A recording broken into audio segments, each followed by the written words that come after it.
14 years since Carissa Bordeaux was murdered. The 12-year-old was strangled by her mother. We all love you. We all love Carissa. We love you. 12-year-old Carissa Bordeaux trusted her mother completely. This is the story of the mother who chose her boyfriend over her daughter's life, then played the grieving victim while the whole town searched for a child she'd already murdered. The entire community was fooled. They combed through freezing woods and icy rivers while Penny Bordeaux stood before cameras, tears streaming, begging for help finding her missing daughter. What to say, and I hope she's listening. I don't know if I can do this. It's okay. But behind those tears was a cold-blooded killer who had already dumped her child's body and was now orchestrating the performance of her life. It would take a bold, undercover sting and a confession no one saw coming to finally expose the truth about what really happened that January night. Before we get too deep, hit the like button, share your take in the comments, and tap subscribe with the bell so you never miss the next episode of Deranged Women. Now, before we get to that horrific night, you need to understand the twisted family dynamics that led to murder. Because this wasn't some sudden snap, this was building for months. Carissa's life had been anything but stable. Her parents, Paul and Penny, split up around the time she was born, leaving this little girl bouncing between homes. But here's where it gets complicated. After divorcing Paul, Penny started dating his own brother, Shane. Think about that for a second. Your ex-wife is now with your brother. For a while, though, Shane actually stepped up. He wasn't just an uncle anymore. He became a real father figure to Carissa. The kid finally had some stability, someone who cared about her. But when that relationship ended, too, when Carissa was just 10 years old, it hit her hard. Another father figure, gone. So Carissa moved in full-time with her real dad, Paul, down in Shelburne County, away from all the drama, away from her mother's messy love life. By early 2008, Carissa was back living with her mother in a cramped two-bedroom apartment in Bridgewater, Nova Scotia. And this time, Penny had a new man in her life, Vernon McCumber. Carissa hated Vernon, and she wasn't shy about it. In her diary, you know, that private space where kids pour out their real feelings, she made her emotions crystal clear. One entry from December shows just how miserable this 12-year-old was. "I'm mad because my mom is engaged to Vernon. Mom made me move here. Mom broke up with Shane. I want a bigger room. I don't like Vernon living with us. The end. My life is ruined. My life is ruined." Those are the words of a child who feels completely powerless, whose mother has chosen a man over her daughter's happiness. But Carissa had no idea just how far her mother was willing to go to keep that man. The fights between mother and daughter were getting worse, and they all centered around the same thing: Vernon. Every argument, every screaming match, every tension-filled dinner came back to this man that Carissa couldn't stand and Penny couldn't live without. Vernon was living in their tiny apartment, taking up space, changing the dynamic, making decisions about a child who wasn't his. And Carissa, being a normal 12-year-old, wasn't about to pretend she was okay with it. But here's what makes this so chilling. While Carissa was writing in her diary about how much she hated the situation, while she was fighting with her mother about this man, Penny was already making a choice. She was choosing Vernon over her own daughter. There was no line she wouldn't cross, no boundary she wouldn't shatter to keep her man happy. Because in Penny's twisted mind, her daughter wasn't just being difficult. Carissa was standing in the way of love. And that made her expendable. January 27th started like any other winter evening in Bridgewater, Nova Scotia. Cold, quiet. By the time it ended, a 12-year-old girl would be dead, and her mother would begin the most calculated performance of her life. Around 5:30 that evening, Penny and Carissa were sitting in the car outside Bridgewater Mall, mother and daughter having another one of their fights about Vernon. Nothing unusual there. These arguments had become routine. Carissa was upset, refusing to go into the mall with her mother, so Penny did what she claimed was the reasonable thing. She left Carissa in the car and went into the Sobeys store to grab a few items. Just 15 minutes, she said, a quick errand while her daughter cooled off. But when Penny returned to the parking lot, Carissa was gone. At least, that's the story Penny would tell police 3 hours later when she finally called them at 8:30 that night. 3 hours. Think about that timing. Your child disappears from a parking lot, and you wait 3 hours before calling for help? Penny's explanation was simple. She searched first, walked around the mall, called out Carissa's name, checked all the obvious places. Any mother would do the same, right? Maybe Carissa was just walking off her anger. Maybe she'd turn up any minute. Except Carissa wasn't dressed for the weather. In the middle of a Canadian winter, this 12-year-old had disappeared without proper winter clothing. That detail stuck with everyone who heard it. Kids don't just wander off in freezing temperatures without coats. When Bridgewater police got that call, they moved fast. Missing child cases don't wait for morning meetings or paperwork. By nightfall, officers were spreading out across the community, families were being called, and a search dog was already tracking through the area around the mall. The response was everything you'd expect from a tight-knit community. Local volunteers dropped everything to join search parties. Everyone hoped this was just a runaway situation. A kid who'd had enough of family drama and taken off to teach her mother a lesson. Surveillance cameras from the mall confirmed Penny's story about going into Sobeys. The timeline checked out. She was inside the store when she claimed to be. But the parking lot itself? No cameras. No footage of Carissa getting out of that car. No evidence of where she might have gone. For investigators, this gap in surveillance was frustrating, but not unusual. What was unusual was how quickly Penny had taken control of the narrative. By the next morning, she was already planning her first press conference, January 29th, 2 days after Carissa vanished. Penny stood before a crowd of reporters and cameras, playing the role of devastated mother with Academy Award precision. Her voice trembled exactly the right amount. Her tears fell at precisely the right moments. We all love you. We all love Carissa. We love you. Your grandparents are looking for you. All of us are. We don't know where you are, but just come home or call or something, please. What to say, and I hope she's listening. I don't know if I can do this. It's okay. We all love you. We all love Carissa. We love you. Your grandparents are looking for you. All of us are. I don't know where you are, but just come home or call or something, please. All your friends are looking for you, and we're all worried. We just want you home safe. It's not like we're gonna get mad. We just want you home safe. Please. The performance was flawless. Every parent watching felt their heart break for this woman. Every person in that room wanted to help bring Carissa home safely. Penny opened up about that final argument, explaining how Carissa had been struggling since moving back to Bridgewater. The girl was unhappy, having trouble making friends, feeling displaced. The conversation in the car was supposed to help, Penny explained. A mother-daughter heart-to-heart to work through Carissa's problems. Instead, it turned into an argument that ended with her daughter disappearing. Standing beside Penny was Carissa's father, Paul. He didn't say much, but his presence sent a clear message. The family was united in their grief, working together to find their missing child. Paul's silence, though, came from a different place than support. Deep down, he knew his daughter. Carissa wasn't the type to just take off. Something was wrong, and he could feel it. Others in the community were starting to feel the same way. Whispers began circulating through Bridgewater, small inconsistencies in Penny's story, questions about that 3-hour delay, doubts about why Carissa would run away without proper clothing in the middle of winter. But those whispers were drowned out by the massive search effort. The same day as Penny's tearful press conference, police received a tip that sent search crews racing to William Hebb Road in nearby Hebbville. The Lunenburg County Ground Search and Rescue Team mobilized immediately, flashlights cutting through the darkness as they combed through brush and roadside ditches. 4 hours of searching. Nothing. The community refused to give up.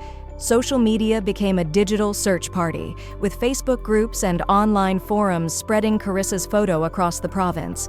Missing person posters appeared in every shop window, every gas station, every school hallway. Her face was impossible to escape, and at the center of this massive effort was Penny Bordeaux, still playing the heartbroken mother who just wanted her baby to come home. The search expanded to the skies. Police officers and Department of Natural Resources helicopters launched aerial sweeps, covering every inch of ground from above. Still nothing. Another press conference, another performance from Penny. "I'm just here with my daughter Carissa. I just want to tell you that you have lots of people who love you and want you home. Your Aunt April is here, your mom is here, your dad, Shane, Vernon, your Uncle Joey, your Aunt Chrissy, your friend Sarah was worried sick. Everybody at school, your grandmothers, everybody. Please just reach out to someone." Notice something about that list? I'm just here to reach out to my daughter. Carissa, I just want to tell you that you have lots of people who love you and want you home. Your Aunt April is here, your mom is here, your dad, Shane, Vernon, your Uncle Joey, your Aunt Chrissy, your friend Sarah's worried sick, everybody at school, your grandmothers, everybody. Please just reach out to someone. At least call us and let you know you're okay. We all love you. If there's anybody out there that knows, has seen her or anything, please call. The other thing I want to say is I want to thank everyone in the community that's been a support, all the businesses we both work for and the community in general. It's been very comforting. Nothing can be done to make things better, but it's comforting to have support.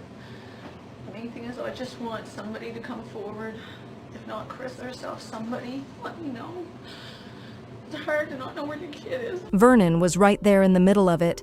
The man Carissa hated, the man who had caused all those fights, was being presented as someone who cared about her well-being. For those paying attention, it was another small crack in Penny's perfect facade. The search moved to the water. Divers descended into the icy La Havre River, starting behind the mall where Carissa was last seen, and working their way downstream.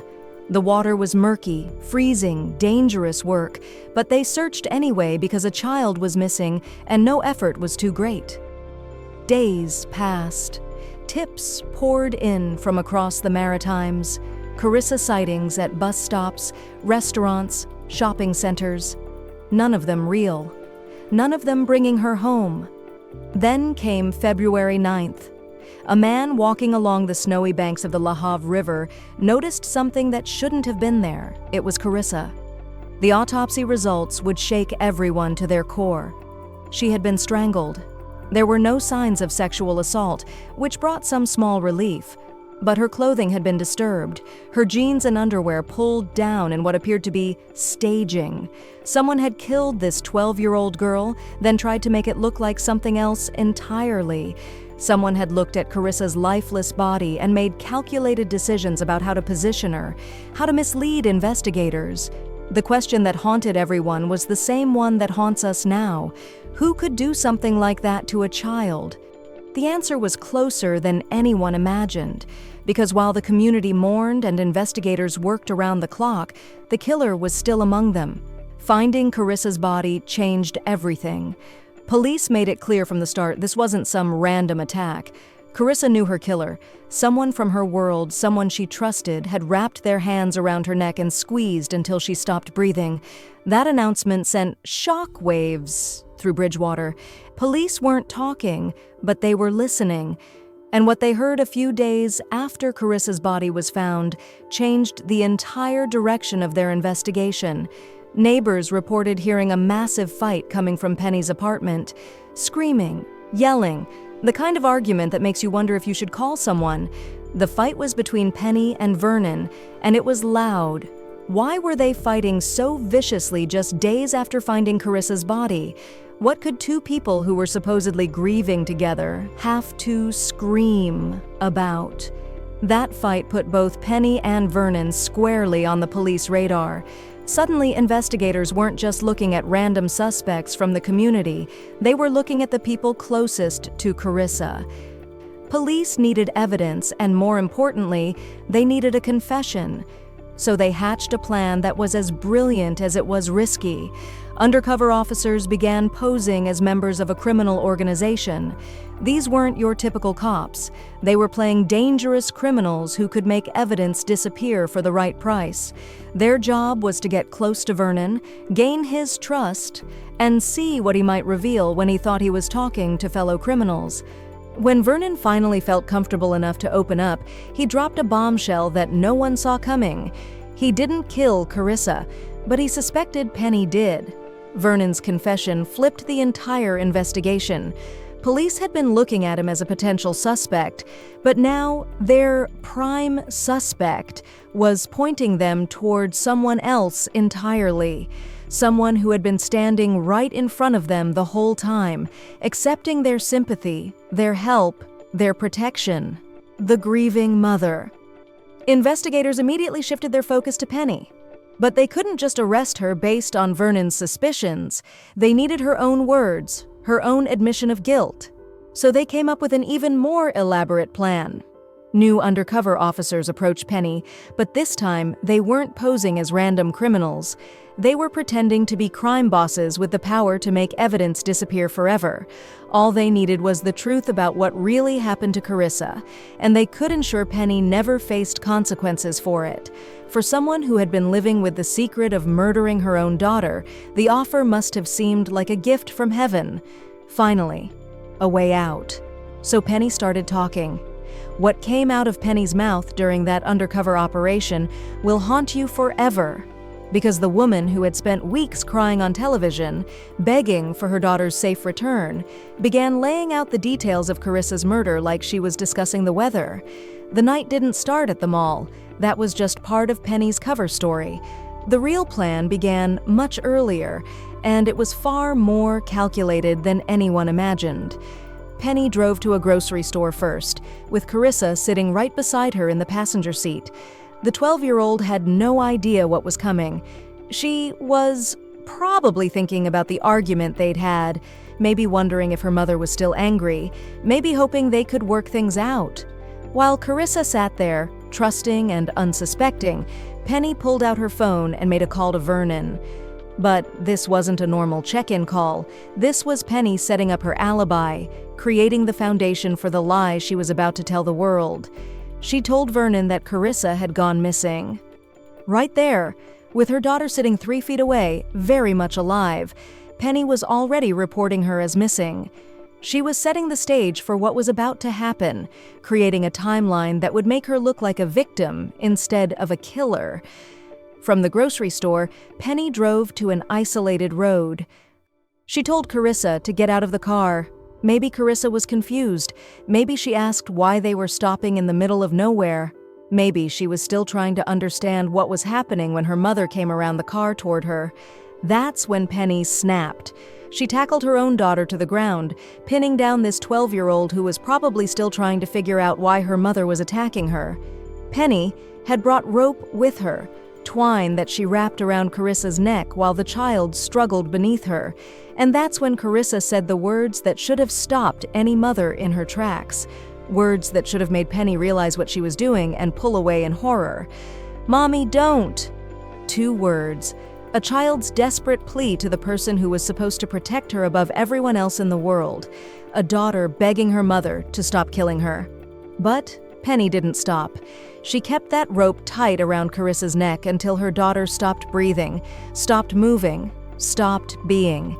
Once it was over, once she had murdered her own child, she picked up Carissa's lifeless body and shoved it into the trunk of her car like she was loading groceries. Then she drove around. For who knows how long, Penny drove through Bridgewater with her daughter's corpse in her trunk, trying to figure out what to do next, trying to decide where to dump the body, how to stage the scene, what story to tell. She eventually chose a spot by the La Havre River, the same river that would later be searched by divers, the same area where volunteers would walk the banks looking for any sign of Carissa.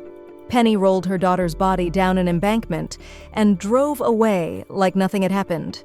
But she wasn't done. Penny went and disposed of Carissa's clothes near a local swimming pool.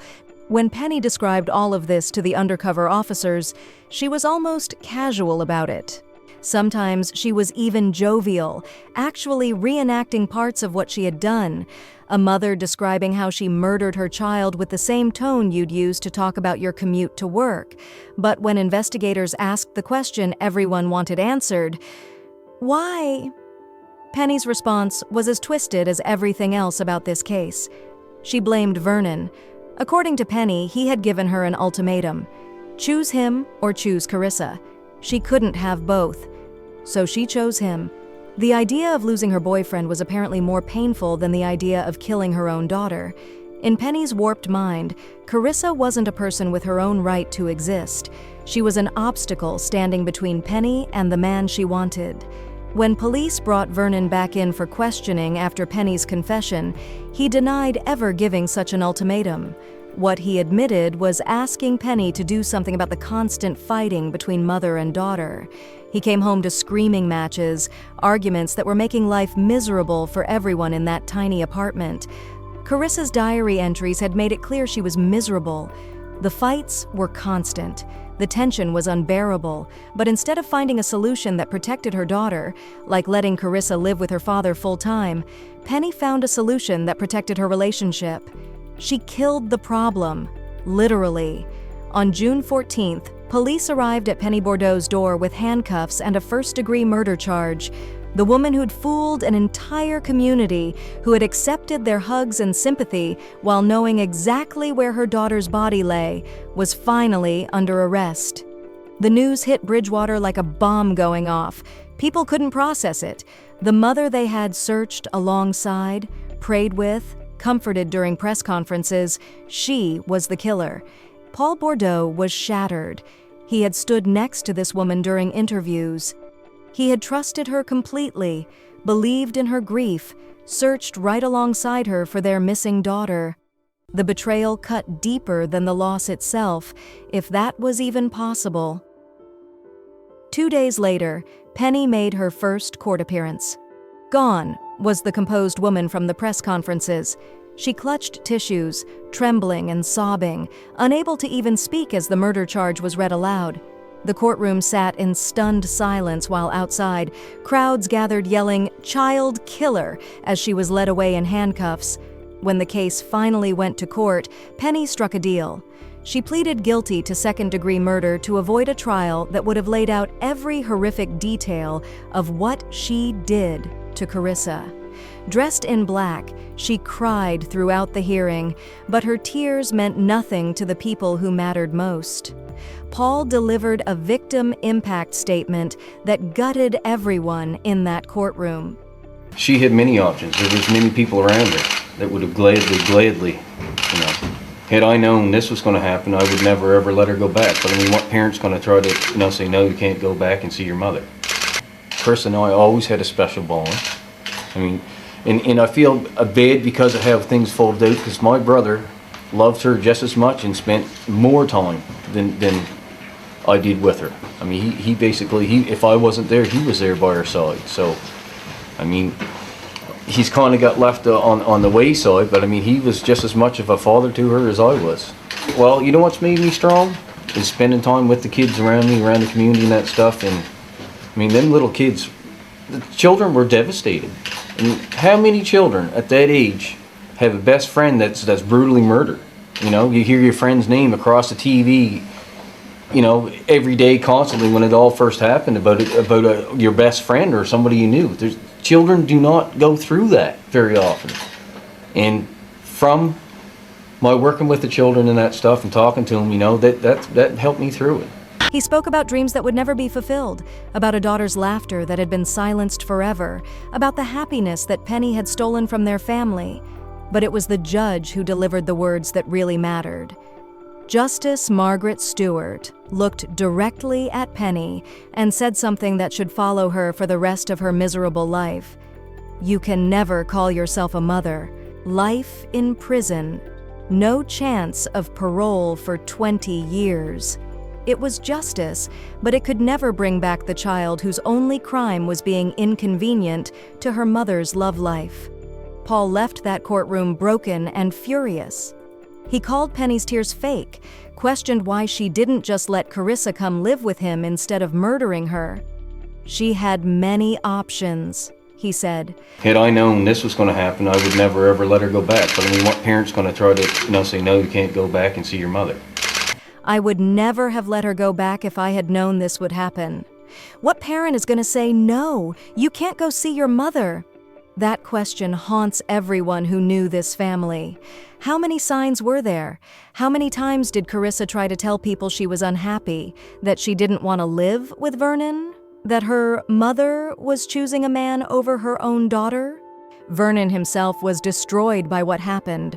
The stigma of being connected to Penny cost him jobs, pushed him into drinking, left him carrying guilt for a murder he didn't commit, but somehow felt responsible for. He knew Carissa didn't like him, knew the fights were about him, but he never imagined Penny's solution would be to eliminate her daughter entirely. But here's what should terrify you about this case. Penny Bordeaux shows zero remorse for what she did. None. 17 years later, she's 51 years old and already trying to get out early. Even though she's not eligible for parole until 2028, she's pushing for unescorted day passes.